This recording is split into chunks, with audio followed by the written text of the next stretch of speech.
Why Iran's F-4 Phantoms never left the runway. They knew better. Right now, the world's largest fleet of Cold War-era fighter jets is sitting on Iranian runways, and they have been, largely, ever since Israel's Air Force flew straight through Iranian airspace, hit over 20 military targets, and was back home before Tehran could mount a response. These aren't museum pieces. Iran calls them operational. But on the night that actually counted, they didn't move. And the question of why tells you more about Iran's real military position than any official statement ever has. This is the story of Israel's October 2024 strikes on Iran. What happened to Iran's F-4 Phantom fleet, and what the silence of those runways means for every calculation being made in Tehran, Tel Aviv, and Washington right now. Let us start with what actually happened, because the speed and precision of this operation caught even seasoned analysts off guard. At approximately 2 in the morning, local Iranian time, on October 26, 2024, Israeli Air Force aircraft crossed into Iranian airspace and began hitting targets. The operation, which Israel later named Operation Days of Repentance, involved roughly 100 aircraft, a combination of F-35 Adirs, F-15S, and F-16S. They carried Spice precision bombs, Rampage supersonic missiles, and Delilah cruise missiles. They hit approximately 20 sites and delivered an estimated 100 munitions. The entire operation lasted approximately 4 hours from ingress to exit. And Iran's air defenses did not stop a single aircraft from entering or leaving. The targets were deliberate and specific. Israel struck the Parchin military complex, one of Iran's primary ballistic missile production facilities. Satellite imagery from Planet Labs and Maxar confirmed craters at Parchin, consistent with precision munitions. Radar installations in Elam and Khuzestan provinces were hit. Air defense infrastructure near Tehran was targeted, specifically components of Iran's S-300 PMU-2 system. Russia supplied surface-to-air missile batteries that represent Iran's most capable long-range air defense layer. By the time the sun came up over Tehran, approximately 50% of the targeted radar systems had been confirmed offline through commercial satellite analysis. Missile fuel storage and munitions warehouses sustained significant damage. 4 Iranian soldiers were killed. Around 20 were injured. No Israeli aircraft were lost. No civilian areas were struck. Iran's S-300 batteries activated.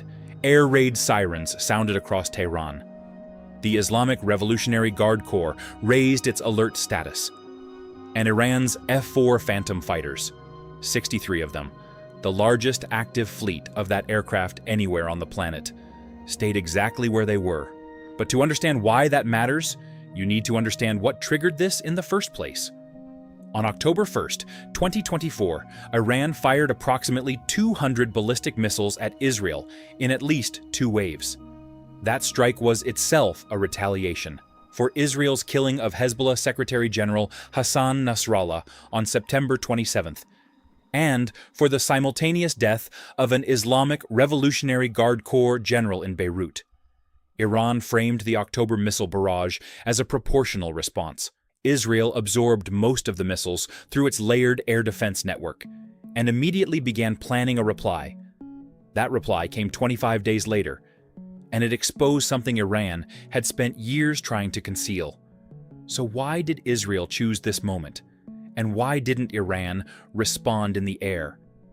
The answer to the first question is strategic. Israel had just demonstrated publicly that Iran could launch 200 missiles at its territory.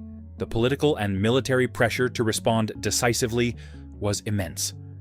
But Israel also needed to respond in a way that degraded Iran's future capacity without triggering an uncontrolled escalation. Striking nuclear facilities or oil infrastructure would have crossed lines that could have dragged the entire region and the United States into a wider war. Striking missile production and air defense radar was the precise middle lane, punishing, consequential, and calibrated. The answer to the second question, why Iran's Air Force sat still, is where this story gets genuinely disturbing, depending on which side of the border you're standing on. Iran's F-4 Phantom II fleet is, on paper, an active force. Approximately 63 aircraft remain in inventory as of early 2026. That breaks down into roughly 6 to 10 F-4D models assessed as airworthy, around 50 F-4E models listed as in service, and a smaller number of RF-4E reconnaissance variants. These aircraft were acquired before the 1979 Islamic Revolution, before the US imposed a comprehensive weapons embargo that has been in place for over 45 years. The jets are, at minimum, 50 years old. The design dates to the 1960s. Keeping them flying has required what defense historians have called a Frankenstein maintenance program. Iran reverse engineers components it cannot buy. It procures parts through black market supply chains that wind through third-party intermediaries across multiple continents. It cannibalizes grounded aircraft to keep operational ones in the air. It has developed internal upgrade programs that push these airframes well beyond their original design specifications, something as basic as tire replacements. Tires built to unique F-4 specifications became a logistical crisis after the embargo cut off Western supply chains. There is a historical footnote here that is almost stranger than fiction. Before the revolution ended, the alliance, Israel and Iran, actually cooperated on F-4 maintenance. Israel received more than 200 Phantoms over its own service history, including 34 through a U.S. emergency airlift during the 1973 Yom Kippur War. The two nations once shared parts, pipelines, and technical knowledge for the same aircraft. Today, Israel's F-35s are destroying Iranian F-4s on the ground. The reversal is complete. On the night of October 26th, no F-4 takeoff signatures appeared on ADS-B tracking systems, the same technology that logs commercial and military flight data globally. Open-source intelligence analysts monitoring Flight Radar 24 and similar platforms recorded no scrambles from Mehrabad or Tabriz, the two primary Iranian bases where Phantom-equipped squadrons are stationed. Satellite imagery taken in the days following the strike showed aircraft sitting idle on both ramps. Social media claims of F-4 intercepts circulated briefly. None were substantiated. The International Institute for Strategic Studies, in its Military Balance 2025 assessment, characterized Iran's conventional air force as, quote, negligible for high-end conflict. Defense analysts assess several overlapping reasons for the non-response. Israeli F-35. Adirs operate with stealth profiles that make them essentially invisible to the radar systems Iran was actually able to activate. Israeli electronic warfare capabilities, designed specifically to suppress and confuse adversarial air defense networks, were almost certainly part of the operation's opening phase. An F-4 Phantom, with 1960s avionics, flying into that environment, would be operating blind against aircraft. It cannot reliably detect, guided by radar systems that were being actively jammed or destroyed. Beyond the technical mismatch, the operational readiness of Iran's fleet on any given night is a genuine unknown, even to Iran's own commanders. When sortie generation depends on parts scarcity, cannibalization, and black market supply chains, you cannot guarantee what percentage of your fleet can actually get off the ground on short notice. And the response, or calculated non-response, from Iran's leadership tells you everything about how they assessed those odds. Supreme Leader Ali Khamenei stated that the Israeli strikes must not be exaggerated or minimized. Iranian state-affiliated media dismissed the attacks as weak.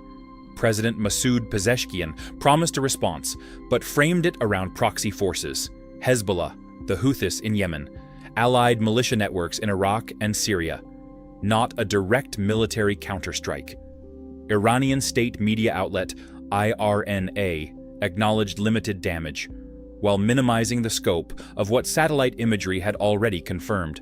There was no declaration of air war. There was no fighter scramble order issued retroactively as a show of force. The official posture was defiance. The operational posture was restraint, driven by capability limits. Iran's S-300 batteries had activated. They claimed intercepts. Satellite evidence does not support those claims. The international response was notable, both for what it said and what it chose not to do. The Biden administration had been pre-notified of the Israeli operation before it launched. That is a significant detail. It means Washington knew what was coming, assessed the targets, and allowed it to proceed, while publicly calling for de-escalation. The United States affirmed that Israel has the right to defend itself.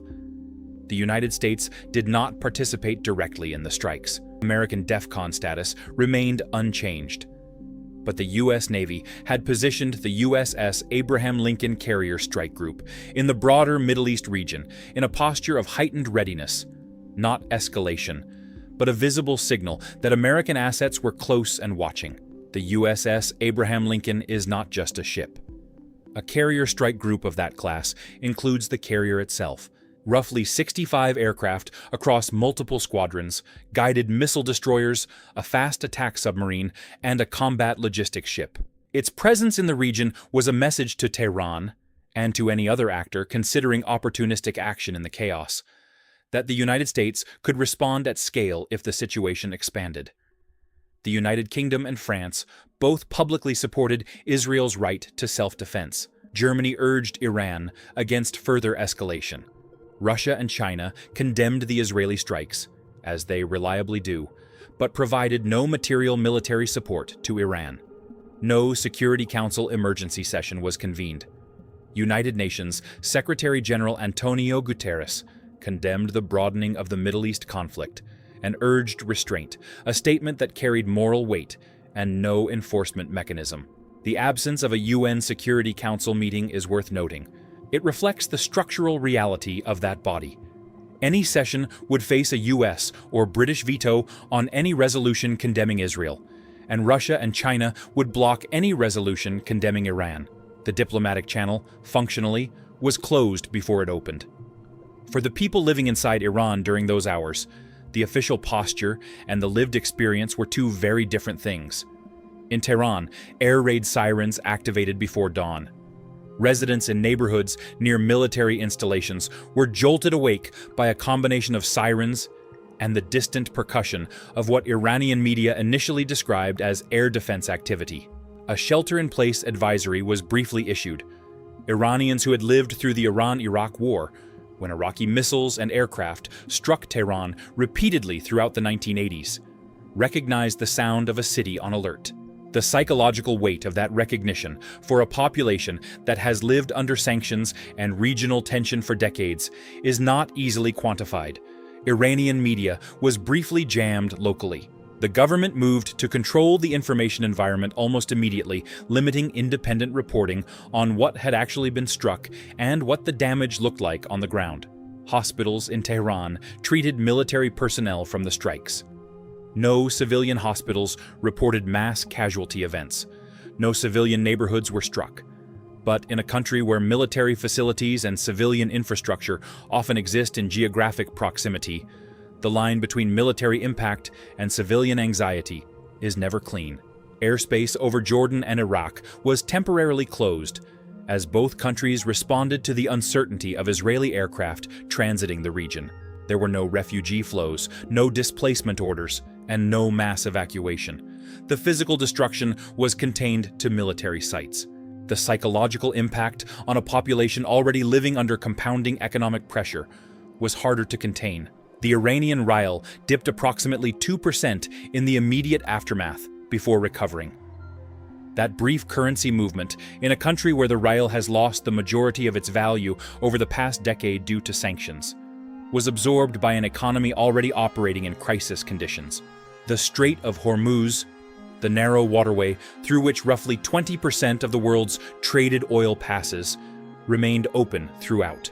Global oil prices spiked approximately 1% to around $72 per barrel before stabilizing.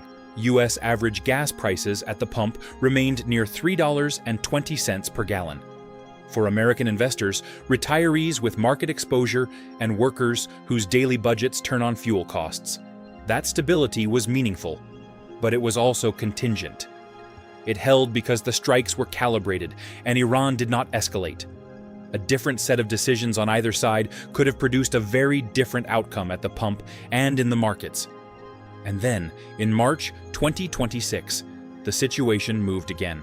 On March 1st, 2026, Israeli military forces struck Tabriz Shahid Madani International Airport in East Azerbaijan province, hitting F-4 Phantom and F-5 Tiger II aircraft that were prepared for takeoff.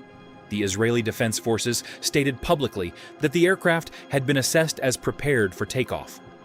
An F-4 and an F-5 were confirmed destroyed in the strikes, according to reporting from the defense blog, Army Recognition, and entries in the Aviation Safety Network database. Su-22 attack aircraft and Shahed 136 loitering munition depots were also targeted. The Shahed 136, the same drone Iran has exported to Russia for use in Ukraine, has become one of Iran's most proliferated offensive weapon systems.